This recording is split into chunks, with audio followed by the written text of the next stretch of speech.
The CTF dug up the receipts and made them public and showed that the menu was much the same as what we saw from Trudeau in this latest trip. This isn't a one-off. We see this all the time at these trips. It almost seems like our politicians and bureaucrats are going out of their way to spend as much money as possible. This is the Taxpayers Podcast, where we are fighting for lower taxes, less waste, and more accountable government. I'm Chris Sims. I'm the Alberta director for the CTF. And two of my dearest friends, Franco Terrazzano, he's the federal director, and Ryan Thorpe, he's our investigative journalist. They're both holding down the fort in Ottawa. I think they're in like rooms next to each other, so it would have been cute to have a two-shot. But he's right behind me. We'll have the Muppet Show here with our little screens. So guys, there was quite the story you guys dug up this week. And I need to preface this first for our listeners and our viewers. We know that you're struggling. We know that things are unaffordable. We know you're being taxed to death. We know you're mad as hell. We are too. Okay. But we're going to have a bit of fun in this episode because it's important to mock the politicians and bureaucrats who blow your money because they think they're above you. So it's really important as the fool or the jester to point out whenever the king has no clothes. Okay, so it's our job here to point and laugh. And that's what we're going to do for the next few minutes. Guys, I initially thought I was misreading this. You have another airplane food story. And this is where our betters, our prime ministers, our politicians, etc., fly overseas to some junket and they eat like kings. Who wants to take this one away? What were we paying for? And what were these fat cats eating? Yeah, I'll jump in and start us off on this one. So to just set the stage a little bit, this trip was back in September 2023. Trudeau went on a 6-day tour of the Indo-Pacific region. And as we routinely do here at the CTF, we filed access to information request to figure out how much this trip was costing us. So it was $1.9 million in counting for the entire trip. But just for the airplane food, just for the in-flight catering, they spent $223,000. So after the sticker shock wore off, we got curious, like, how do you even spend $223,000 on airplane food? So we filed some more access to information requests, and we got our hands on the menu. So Trudeau and his entourage were dining on beef brisket and mashed parsley creamy potatoes with truffle oil, pan-fried beef tenderloin with port wine sauce, braised lamb shanks with steamed broccoli and boiled baby potatoes, and for dessert, strawberry shortcake and baked cheesecake with pistachio brittle. So I'm sure to our listeners, that sounds just like the meals they're used to getting on Air Canada or WestJet. So there's a few other details. Franco's got like a joke about pretzels here or something. I can see it.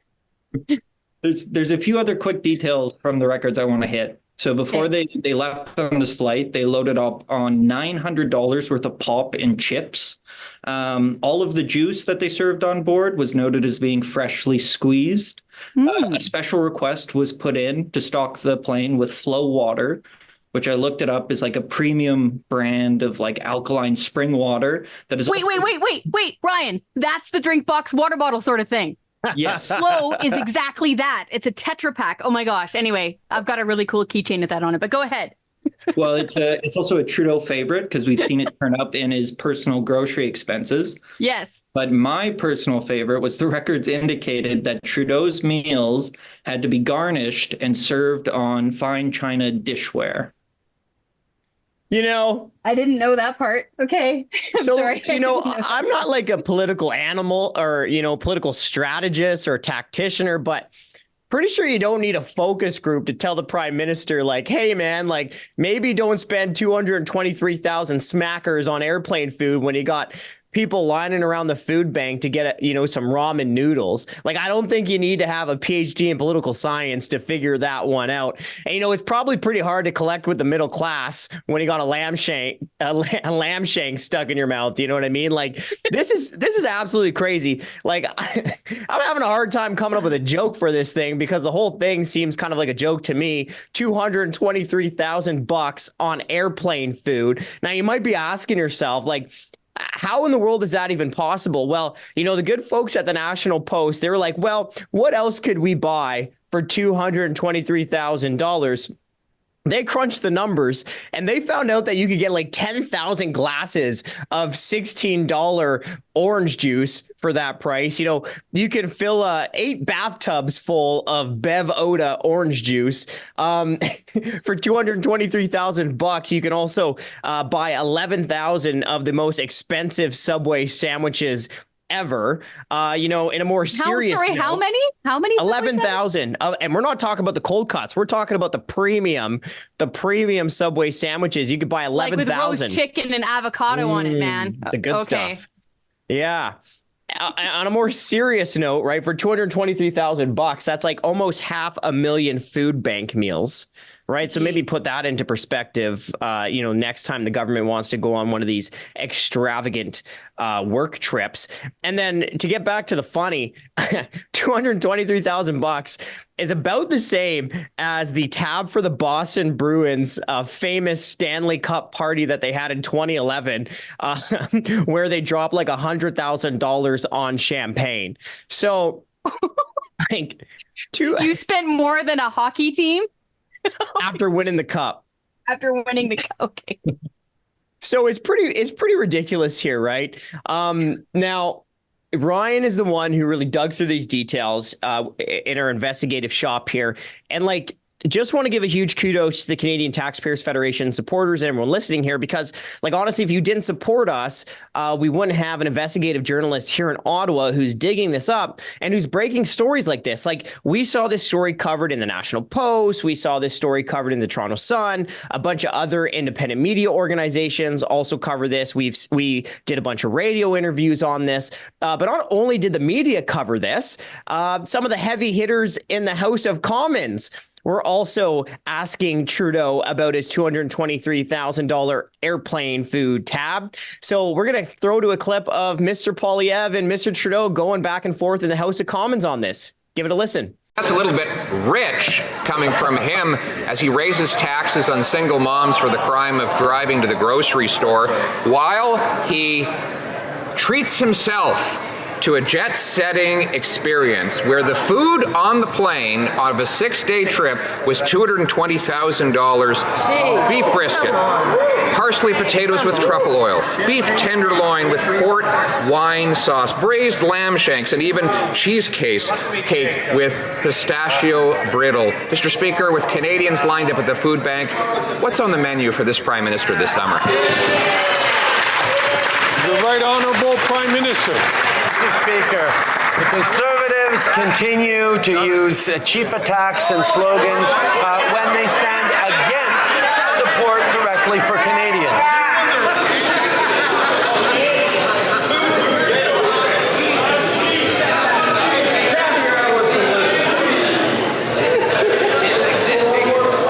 The Right Honourable Prime Minister from the top, please. Speaker, the Conservative leader continues to use cheap attacks and slogans while he tries to hide from the fact that he is standing with the wealthiest Canadians and against the idea of them paying a little more so that young Canadians can buy a home, so that seniors can get their teeth fixed, so that young families can find a place in childcare. These are the investments we're making that they are standing against, Mr. Speaker. We will continue to deliver for Canadians who need them while he chooses to protect the interests of his wealthy friends. Hear, hear. Well, what do you guys think of that answer? You know, Trudeau gave an on answer because there really is no good answer to explain to Canadians how you rack up $223,000 on airplane food. Now, is anybody pushing back on this saying, oh, well, what do you want them to eat? You know, granola bars and beef jerky, which, by the way, is what you eat when I pick you up at the airport. When I have a snack bag ready for you, which taxpayers don't have to pay for, by the way. Like, what kind of pushback are we hearing? Any? Like, to me, this just goes above and beyond. Like, if somebody's having, you know, a cheeseburger and a side salad on the usual paper plate on their airplane when they're flying over to, I don't know, negotiate world peace, I can understand that. But if you're flying on this multi-country junket, I think also where you had to stay for a couple of extra days to India, not really get anything done, and your lamb shanks are served to you on a china plate and you're eating cheese crumble pistachio cake or something, like, normal people don't live like this. And it's beyond me that the prime minister doesn't seem to grasp why so many people are so like really super duper mad at him, because he's pulling nonsense like this. So are we hearing any pushback saying, well, you guys are being too cheap? Honestly, no, because like, how do you defend this, right? Like, even probably people who are like the biggest Trudeau supporters or the biggest supporters of government are probably like, yeah, man, I don't know, like spending $223,000 on airplane food during a six-day tour is kind of much here. So we're not really getting much pushback. And another reason that we're not getting much pushback is like, you'll probably remember the infamous trip of Governor General Mary Simon to the Middle East. That 1 week trip, she dropped like $100,000 on airplane food, right? That story blew up. Parliamentarians even dragged these top ranking bureaucratic officials into the House of Commons to explain it. And even those bureaucrats were like, oh, we're sorry. We're sorry. Yeah, maybe we didn't exactly take care of the public purse on this one. And then those bureaucrats said that we're going to do better next time. We pinky promise that we're going to do better and we're going to bring down the cost for taxpayers. Well, fast forward a year later, and the $100,000 airplane food tab for Simon turned into a $220,000 airplane food tab for Trudeau. So I think one of the reasons we're not really getting much pushback is because the government admitted that it made a mistake and wasted money. And instead of reining in spending, Trudeau has now doubled the airplane food tab. Yeah, exactly. And I wanted to stress for folks who are new to the show, who maybe have just gotten bit by the politics bug, to Franco's point, and I'm sure Ryan will point this out as well, this isn't new. It isn't as if, you know, the government's been on budget and being paupers and being really careful with people's money all this time. And now we're just picking on them because he happened to eat some lamb shanks while in flight. No, this is a repeated pattern of behavior coming from this government where they're just willy-nilly wasting your money on all sorts of silly nonsense. And for folks who are trying to remember what the Mary Simon part was, what the Governor General part was, wasn't that the one, guys, where that was like beef Wellington and beef carpaccio, that thing we had to look up? Oh, yeah. Absolutely. Yeah. Yeah. And the bureaucrats in that one, they tried to play it off like they were just eating normal airplane food. They said, oh, we had eggs, we had omelets. We don't know why this bill is so high. Well, the CTF dug up the receipts and made them public and showed that the menu was much the same as what we saw from Trudeau in this latest trip. But to echo the point you guys are both making, this isn't a one-off. We see this all the time at these trips, and it also just isn't the airplane food.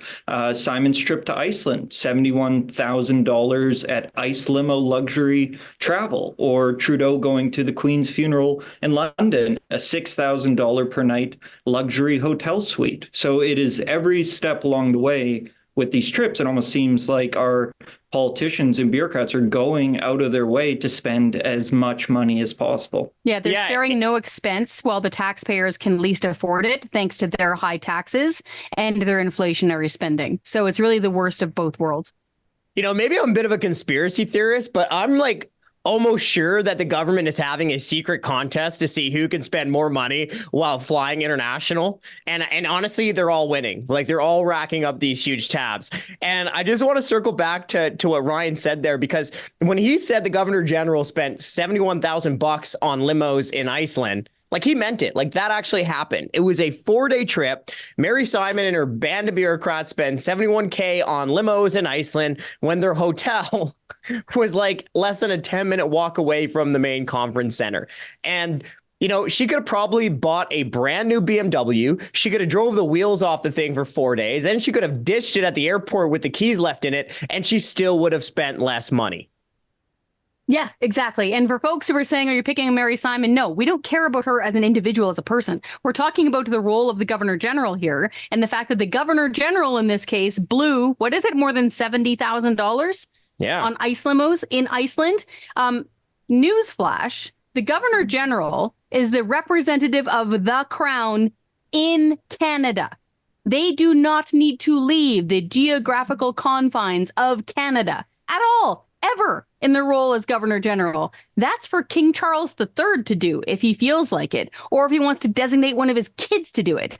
The role of the Governor General in Canada is to simply represent the crown in Canada. So you can be the biggest monarchist out there and still be completely opposed to blowing taxpayers' money in this lavish way. And again, folks, we need to stress this. If it wasn't for the Taxpayers Federation, because Ryan, didn't we have those receipts for the Governor General thing while the bureaucrats were saying, oh, we can't find them? Didn't we actually? Yep. Okay. Yeah.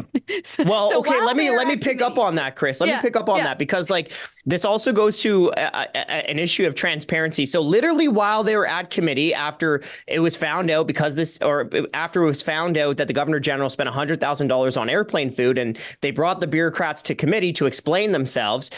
The initial round, before the bureaucrats ended up apologizing, but the initial round of questioning was the bureaucrats disputing the number, saying, oh, we had normal airplane food, we had eggs, we had omelets. And then one MP asked one of the bureaucrats to be like, okay, show us the receipts. And the bureaucrats are like, well, we don't have the receipts, like we can't just give them to you. The only problem is that we were literally watching the committee and we had the lost receipts in hand. So as they were saying that, we started flipping the receipts to the National Post, and like the next day, front page of the Post, or at least within the newspaper, and they had all the meals right there. So at the time that these bureaucrats were telling members of Parliament, representatives of Canadians, that they couldn't get the receipts, those receipts were being made public by the Canadian Taxpayers Federation and the National Post. Now, I also want to tie in another crazy spending scandal that we all know of, and that's when Trudeau spent $6,000 per night on a luxury suite for the Queen's funeral in London, England. Well, you'll remember that this was a huge mystery in Canada, right? Remember who stayed in the $6,000 per night hotel room? Well, the CTF was like, no. If you waste taxpayers' money, you at least have the duty to be transparent and honest with taxpayers. So we filed an access to information request. The bureaucrats wrote down Justin Trudeau's name, and then they blacked it out and sent us back the records. And we said, no way. That's not happening. So we launched a legal challenge with the Information Commissioner to be like, this is BS. And Trudeau knew he was going to lose that legal challenge. So what was it, Ryan? Like the day before Biden came to town, Trudeau finally fessed up. Day of. It was him. Day of. Yeah. A classic bad news dump. There's some big event going on. Okay, well, we'll admit this now, and hopefully people will be distracted. It's called taking out the recycling. So if you're working on that side of the velvet rope with government, and journalists learn this very quickly, is to keep an eye on either a huge event happening, something happening at the same time, or Friday afternoon. Classic to throw that out, especially before a long weekend, because nobody's going to cover it. So guys, did we want to get to our taxpayer pro tip here? I think it's all probably pretty related and relevant to this ridiculous amount of waste. Well, I actually want to rattle off a couple more crazy examples. Oh, okay. We have more, folks. If it pleases the crown, I'd like to rattle off a couple more. So then there was also Trudeau's. He went to a 2-day anti-poverty summit in Manhattan and dropped $61,000 on hotel rooms, because nothing screams fighting poverty like spending $61,000 in upscale hotels in downtown New York, right? Solving poverty, one expensive hotel room and one selfie at a time. And then there was also, and this story broke quite recently, but, Hetty Fry, a member of Parliament, wanted to host a conference essentially for European politicians in her home riding of Vancouver. Now, I am not a geography expert by any means, but I'm pretty sure that Europe and Vancouver are not that close. I have a hunch. So the government ended up spending $600,000 on luxury hotel rooms in Vancouver that nobody stayed in. $600,000 on luxury hotel rooms that nobody stayed in. Why? Because many European politicians either didn't want to show up to the conference because Europe is not close to Vancouver, and many of the European politicians who did show up decided to stay at cheaper hotels further away from the conference center. Okay. Pause, rewind. Say that last part again, real slow. Some of the European politicians decided to stay at cheaper hotels, not as close to the main conference center. just To once, save their taxpayers' money. just once, I would like to open the newspaper and see a story of one of our politicians doing that. The only unfortunate thing is that day would probably be April Fool's. And Or you'd this be one, in hell and there'd be a snowball fight in the middle of it. and the only other one that might take the cheesecake when it comes to this, you might remember COP26, right? That's one of the United Nations climate conferences. This one was in Glasgow. Canada sent the largest delegation of any G7 country, including the host nation of the United Kingdom. And then to make matters worse, our finance minister, instead of staying in Glasgow like, I don't know, a normal person, she must have deleted Google Maps on her phone before booking the trip because she decided to stay 86 kilometers away in Edinburgh. Then what did she do? Then she billed taxpayers for like $3,000 on a chauffeur service to cart her back and forth from Edinburgh and Glasgow. She didn't take the solar powered train with the rest of the plebes? Or the bike. Yeah, No. I guess not. She didn't pedal her bike? Okay. Again, I've forgotten some of these. There's so many of them. And we even do like a Teddy Waste Award. That's what that golden pig statue is for. We do a Teddy Waste Award every year where we hand out trophies to people who blow your money, politicians and bureaucrats who blow your money. And again, this is in order to mock them. Because if we don't mock them, they're just going to keep on doing this because they're taking themselves so darn seriously. Don't forget also, remember the affordability retreats? So the politicians go and have these multi-$1,000 retreats in places like Vancouver, and I can't remember, it was on the East Coast as well, where they're all getting together in order to solve the problem of affordability. Meanwhile, they're stuffing themselves full of these fancy dinners and staying in hotels when they have perfectly functioning offices in Ottawa where they could actually get this job done. So there's no end to the list of the gross hypocrisy and the crazy amount of taxpayers' money being wasted on this sort of stuff. And in the meantime, I got to stress, this isn't while everything's good. Like the budget isn't balanced and things are generally running okay, and they're wasting money on top of it. That would still be bad. But this is in combination with them never balancing the budget and causing runaway inflation because they're printing money and jacking up your carbon taxes. And the fact that like Canadians are having a tough time affording a jug of milk. You know what I mean? Like, even in the best of times, let's say unemployment was 0 and everyone's doing good. To your point, even in the best of times, this would be still bad. But like the fact that like Canadians are like young families are worried about like baby formula, right? Or like seniors, grandparents are worried about being able to live through their golden years, right? This is really tough. And that's why especially these types of stories really break through, and why Canadians are getting so ticked off when they see that, because you see tax hikes, you see inflation, you see a $40 billion deficit, and then you see your prime minister and other ministers or other politicians or other bureaucrats racking up tabs like this $220,000 airplane food tab. So, I mean, like, at the best of times, there's no way you should be doing this, but especially right now, it's like, come on, guys, read the room. Yeah, they really do need to read the room here and actually start listening to normal people again. It's part of the Ottawa bubble disease, right? They just get stuck in their own narrative and they don't notice what people in Thunder Bay and Moose Jaw are actually living like. Ryan, did you want to go to our taxpayer pro tip? Did you have a good one for folks who are listening? Sure, I can get us started off. So this week, we had one of the executives at the Sustainable Development Technology Canada, which is Ottawa's kind of main green slush fund. They were dragged in front of a parliamentary committee because Canada's Auditor General just found that, hey, they were blowing tens of millions of dollars on these suspect corporate welfare deals where there was all sorts of conflict of interest, or they were giving money to friends and companies that didn't even meet their own eligibility requirements in terms of being able to get this money.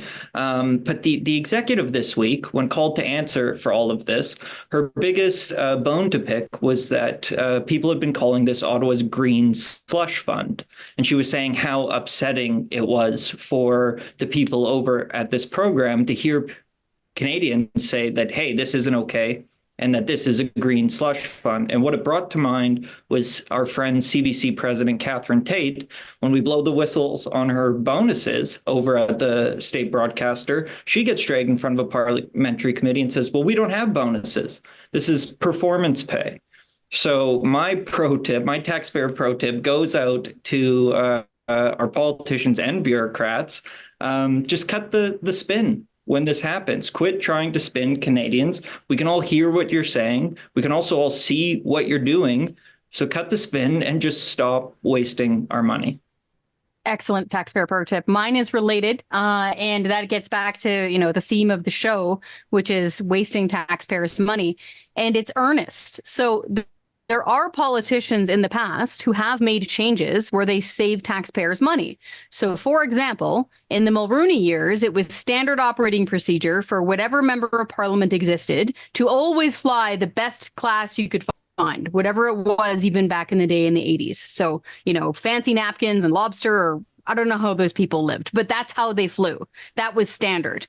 Preston Manning came along with the Reform Party, and it was a rule within that party. I don't know how long it lasted for, but it was a rule within that party. You had to fly coach.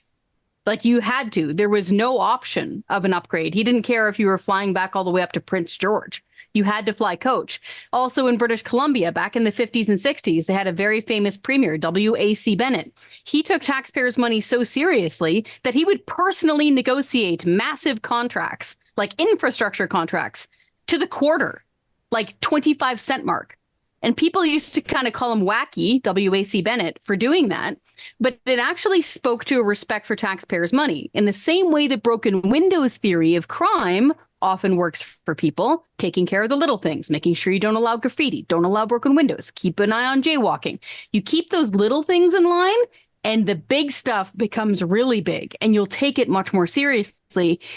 And you won't blow money on lamb shanks and pistachio crisp. So to the politicians and the bureaucrats out there, by the way, who are signing off on these expenses, and the staff, you tell your cabinet minister, no, bucko, you're staying at the Super 8, and I'm driving you in this little compact car that we rented because I'm already getting paid. You're not getting a limousine. That's exactly what should be happening in Ottawa right now. That's my taxpayer pro tip. And, I'll finish off with my taxpayer pro tip in a second here, but I just want to build on that because, like, for the listeners who might hear $223,000 on airplane food here, $100,000 on airplane food there, $70,000 on limos, you might be like, okay, guys, well, like, I agree that this is a crazy waste of money, but we're not talking about a $40 billion deficit, right? Like, how are we going to fix the $40 billion deficit? Well, one of the problems that happens when you have the political class, the leadership in office, whether it's Trudeau, whether it's another minister, or the leadership within the bureaucracy, like the governor general, well, the problem is when the leadership doesn't take this small stuff seriously, then it sends a signal to the bureaucracy like it's open season. Like, do not worry if the government doesn't care about deficits, if they don't care about doing these little things right. Don't worry about, the proper guardrails that we need to have to control the big spending. So when the politicians don't lead by example, it sends such a bad signal to the bureaucracy that there really is no oversight and political accountability. So that's why a lot of this really does matter. Now, I do want to go into my taxpayer pro tip, and I kind of have two today. And the number one, it's not a pro tip, but it's a shout out. And I just want to give a shout out again to all of our CTF supporters and all of our Canadian Taxpayers Federation listeners, because out of all the waste that we kind of talked about today, much of that, not all of it, but much of it was dug up by the Canadian Taxpayers Federation, our investigative journalists, including Ryan Thorpedo, who's with us today on the show. But look, we wouldn't be able to do this without your support. So without your support, Canadians wouldn't have known about this crazy airplane food spending. Without your support, this story wouldn't have broke in many major news outlets. Without your support, Trudeau wouldn't be getting questions about this in question period in the House of Commons. So this matters. This is important. And I just want to thank all of you listening or watching for your support of the Canadian Taxpayers Federation. It really means a lot to us, and I hope it means a lot to the broader Canadian context. With that said, my taxpayer pro tip. Now, many of these expense scandals have to do with the current government. But as they say, nothing lasts forever. Eventually, one day, who knows how long, there'll be a new government in power. There'll be a new party in power. If you don't want these types of stories when you're in office, you better not let these types of expenses get out of hand. So yes, a lot of today had to do with the current government in power, But to all those aspiring politicians or any politician who is in the opposition right now, watch your expenses. That is excellent advice from both of you gentlemen, and I concur. Folks, if you want the very hunger-making details, I haven't eaten yet today, so I was super hungry listening to you talk about that. If you want the full menu details of this ridiculous airplane food tab, or if you want to sign our petitions against things like the gun grab or defunding the CBC or canceling the carbon tax, head on over to our website. You can also find a really cool tax fighting t-shirt there as well. And you can also send us a note on what you think about the show. Head on over to our website, taxpayer.com. That's where you can stand up and be heard.